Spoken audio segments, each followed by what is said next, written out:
Iran Israel యుద్ధం చమురు gas సరఫరాపై తీవ్ర ప్రభావం చూపిస్తోంది. దీంతో తెలంగాణ వ్యాప్తంగా కూడా గ్యాస్ బుకింగ్స్ పెరిగాయి.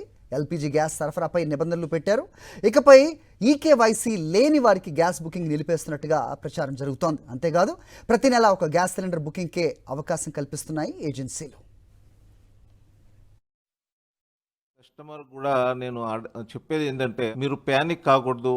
ప్యానిక్ అయ్యి బుక్ చేసుకుంటే మీ దగ్గరకు వస్తే ఎంటీ సిలిండర్ ఉండదు. కాబట్టి మీరు ప్యానిక్ కాకుండా అయిపోయినాకనే బుక్ చేసుకోండి. అప్పుడు ఏమవుతుందంటే నాకు ఇబ్బంది ఉండదు.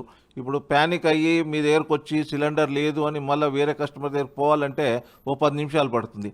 వేరే కస్టమర్కి సప్లైలో ఎఫెక్ట్ వస్తుంది.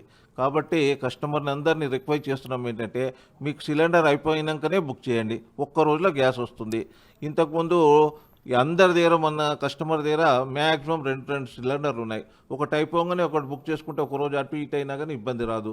ఫస్ట్ హాస్టల్స్కి, పిల్లలు చదువుకునే హాస్టల్స్కి, రెండోది ఏంటంటే హాస్పిటల్ పేషెంట్స్ ఉంటారు కదా, వాళ్ళకి, ఈ కస్టమర్స్కి ఫస్ట్ ప్రిఫరెన్స్ ఇవ్వాలని గవర్నమెంట్ ఒక ఇది చేశారన్నట్టు. ఎందుకంటే వాళ్ళని సీరియల్లో పెట్టకుండా వాళ్ళకు మొదలు ఇవ్వాలని. కాబట్టి ఏదున్నా అందరికీ ఒకటే రోజులు ఇస్తున్నాం కాబట్టి ఇప్పటివరకు అయితే ప్రాబ్లం రాలా. ఇంత తర్వాత కూడా వస్తుందని అనుకోలే. కంపెనీ కూడా డే అండ్ నైట్ వర్క్ చేస్తూ ఉన్నారు.